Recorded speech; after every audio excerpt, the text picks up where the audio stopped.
अस्सलाम वालेकुम दोस्तों, उम्मीद करता हूँ कि आप सब भाई खैरोफियत से होंगे। मेरा नाम है अब्दुल्ला सईद और आप देख रहे हो एयर 100p की यूट्यूब चैनल। आज की इस वीडियो में हम सीखेंगे स्कोप को ज़ीरो करने के मुतल्लिक कि स्कोप ज़ीरो करते वक्त हमें किन किन चीज़ों का ख्याल रखना पड़ता है। आज जो भी मैं आपको चीज़ें बताऊंगा, अगर आप इन चीज़ों को फॉलो करते हैं तो इंशाल्लाह आपकी जो भी स्कोप है वो भी बहुत कम ज़ीरो आउट करेगी। हमारी भी जो स्कोप्स हैं वो अक्सर औकात ज़ीरो आउट कर जाती हैं। ज़रूरी नहीं कि अगर हम हमारी वीडियोज़ देखते हो तो आप कह रहे जी यार बड़े मज़े से शिकार कर रहा है बंदा और इसकी स्कोप वगैरह तो ज़ीरो भी कभी आउट नहीं करती होगी। तो भाई ऐसी कोई बात नहीं होती। अच्छों की भी जो स्कोप्स हैं वो ज़ीरो आउट कर जाती हैं और अच्छी से अच्छी स्कोप भी जो है वो ज़ीरो आउट कर जाती है। स्कोप है भाई वो मतलब इसमें मामला हल्का फुल्का हो जाता है। इन चीज़ों को हम जो है मद्देनज़र नहीं इतना रखते, ये तो मामले होते रहते हैं। मगर हमारी कोशिश होती है कि फील्ड में जाने से जलील होने से अच्छा है कि हम पहले 5 पैलेट जो है पहले फायर करके देख लें क्या हमारा गन का स्कोप जो है वो ज़ीरो है भी या नहीं। बाद में फील्ड में जाकर जलील होना वो उससे ज़्यादा बेहतर पहले 5 पैलेट फायर करना ही है। ठीक है, तो चलिए आगे बढ़ते हैं और जानते हैं स्कोप को ज़ीरो करने के मुतल्लिक। सबसे पहले जो चीज़ आपने ख्याल रखनी है, अगर आप एक स्प्रिंगर यूज़र हो, हम स्प्रिंगर वालों के लिए जो है वो मेन बात करेंगे। ठीक है, आप अगर स्प्रिंगर यूज़र हो तो आप कोशिश करें कि 15 या 20 इतने यार्ड्स पर अपना टारगेट सेट करें और फिर अपनी स्कोप को ज़ीरो करें। ये नहीं कि आपने एक पीसीबी यूज़र को देखा है 50 यार्ड पे ज़ीरो करते हुए, तो आप ही अपना टारगेट 50 यार्ड पे सेट कर लो। स्प्रिंगर एक शॉर्ट रेंज का गन होता है, इसके ऊपर आप जो है वो क्लोज रेंज में ही ज़ीरो करें तो वो ज़्यादा बेहतर होगा। ठीक है, सबसे पहले अगर आप इसके ऊपर स्कोप लगा रहे हो तो कोशिश करो कि अच्छी सी स्कोप कंसीडर करो।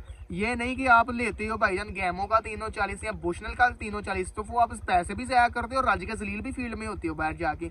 ये जो स्कोप्स हैं सिर्फ आपका कीड़ा मतलब जो है ना मारने के लिए होती है कि ये आपका बस अंदर का स्कोप का जो शौक होता है वो पूरा करती हैं। अगर आपने मतलब कि अपना शौक भी पूरा करना है और इसके अलावा आपने अपना ज़ीरो भी आउट नहीं करवाना, तो मैं आपको रिकमेंड करूंगा कि अगर आप 30,000 रुपये की एक अच्छी सी गन खरीदते हो तो अगर आप उसके ऊपर 30,000 रुपये की स्कोप भी लगवा लोगे तो आपको परेशानी नहीं होगी। कोशिश करनी है कि जब भी स्प्रिंगर गन लेनी है उसके ऊपर एफएफपी में स्कोप लगा लें, वो ज़्यादा बेहतर ऑप्शन है। मेरी बात हमेशा याद रखिएगा। हाँ जी, टीगल की 340 AOIR होगी या डिस्कवरी का VT1 340 AO हो गया, ये भी अच्छी स्कोप्स हैं मगर मिड बजट की स्कोप्स हैं, कोई 14 से 15,000 के अराउंड अबाउट आती है स्कोप। ठीक है, मगर ये भी जो है आम तौर पर ज़ीरो आउट कर देती है और काफ़ी ज़्यादा इसका मतलब ये सुनने में आया है कि ये ज़ीरो आउट करती है। मगर ये गैमो वाला या बुशनल वाला इसका हाल नहीं है, वो तो ज़ीरो ही करना मुश्किल हो जाता है उसके ऊपर।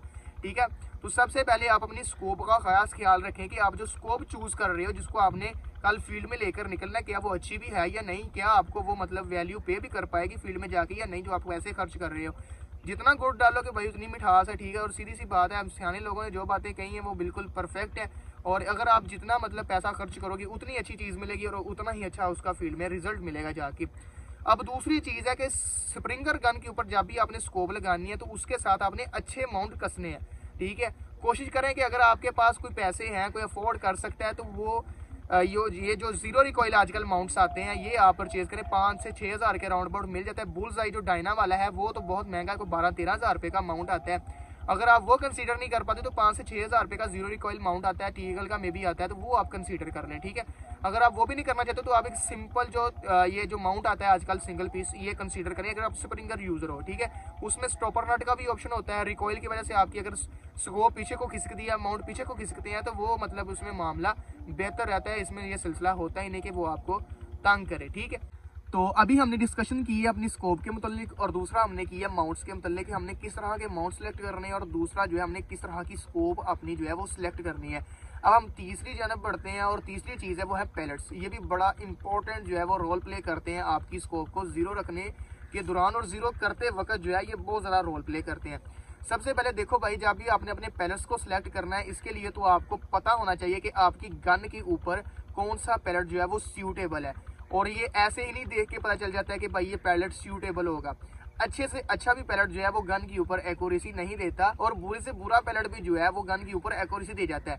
बुरे से बुरे का मतलब ये नहीं कि वो टेढ़ा मेढ़ा हो और चिपा सा हो, वो नहीं मैं बात कर रहा भाई, मैं पैलेट्स की बात कर रहा हूँ। ठीक है, अब हम बात करेंगे कि वो किस तरह हमने सिलेक्ट करने हैं। भाई देखो, 20 यार्ड पे या 15 यार्ड पे जितने भी आपने अपनी गन को ज़ीरो करना है उतने फासले के ऊपर 4 से 5 किस्म का पैलेट लें, जिसमें प्रो मैग्नम ले लें, गैमो मैच डियाब्लो ले लें।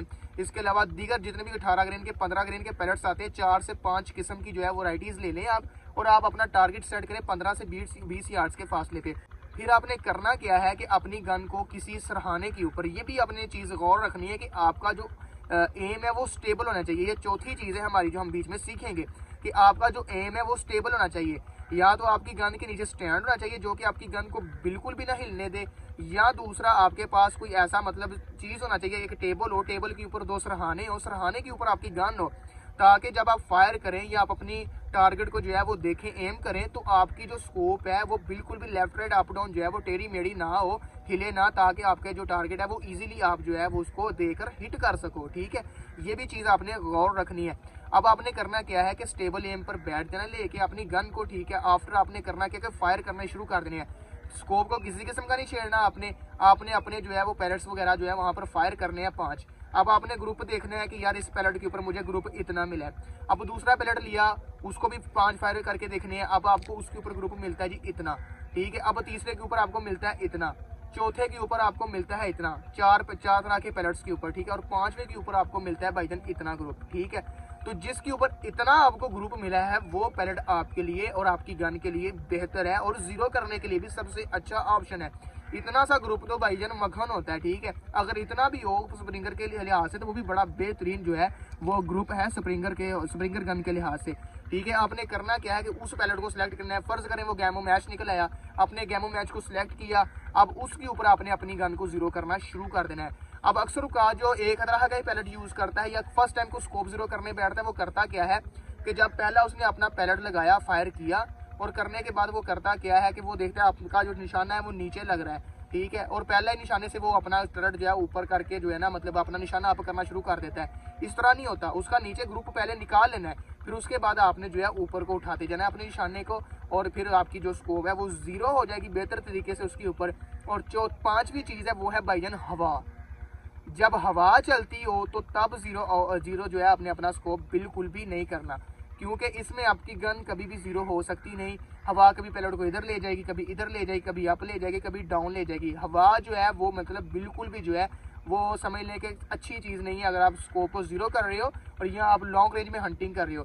फर्ज करें आपकी स्कोप बड़ी अच्छी जीरो 3-4 दिन से और बड़ा अच्छा मतलब रिजल्ट दे रहा है, 5वें दिन आप जो है वो आप उसको फील्ड में लेकर निकलते हो और हवा चल रही है। ठीक है, नॉर्मल से भी हवा चल रही हो जिससे मतलब कि पौधे वगैरह हिल रहे हो, तो भाईजान वो भी बहुत ज़्यादा इफेक्ट प्ले करती है। छरा तो भाई होता है 15 ग्रेन ग्राम से मतलब जो है कम ही होता है। ठीक है, तो समझ लें कि 15 ग्रेन का जो पैलेट है वो किस तरह अफोर्ड कर सकता है भाईजान हवा को। ठीक है, इतनी ज़्यादा, तो वो फिर जिस तरफ रजू होता है हवा का रुख होता है उस तरफ पैलेट को धकेलता है, और फिर आपकी गन की एक्यूरेसी आउट होती है और आप समझते हो मेरी गन जो है वो जीरो आउट कर गई। ऐसा नहीं होता। और अगर आप अगले दिन उसी गन को लेकर छठे दिन निकलते हो और हवा बंद है, तो भाई आप उसका रिजल्ट चेक करना, आपको कितना मक्खन रिजल्ट मिलता है। वही रिजल्ट पहले मिलेगा जो 3-4 दिन पहले मिल रहा था।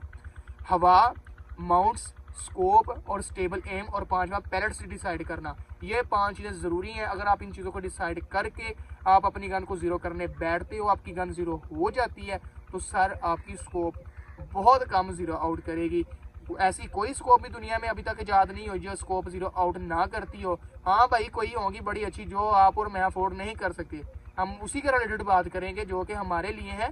वो ऐसी अभी कोई स्कोप तैयार नहीं हुई। ठीक है, तो इंशाल्लाह उम्मीद है कि अगर आप इन चीज़ों को फॉलो करते हो तो आपकी गन जो है, आपकी स्कोप जो है वो कम जीरो आउट करेगी। अगर आप स्कोप नहीं, इतनी महंगी स्कोप नहीं लगाते, तो मैं आपको रिकमेंड करूंगा ओपन साइड, स्प्रिंगर के ऊपर ओपन साइड से शिकार करें, उसके ऊपर जीरो करें। वो सबसे बेहतरीन और सबसे जो है चीपेस्ट और फ्री ऑप्शन है आपके लिए आपकी गन के ऊपर मौजूद, तो वो सबसे बेहतरीन है। आप जलील भी नहीं होंगे और आपकी गन जीरो भी होल्ड रखेगी। और आप कहते नहीं हमारी ओपन साइड भी जीरो कर जाती, नहीं भाई, आप पैलेट से डिसाइड करें, पहले आप पैलेट से डिसाइड करें, अपनी एक्यूरेसी निकालें, ग्रुप लें, ग्रुप लेने के बाद आफ्टर आप जो है उसको जीरो करें। जीरो करने के बाद इंशाल्लाह आप इंजॉय करेंगे उसके साथ, और इंशाल्लाह आपको एक्यूरेसी भी उस गन के ऊपर अच्छी मिलेगी।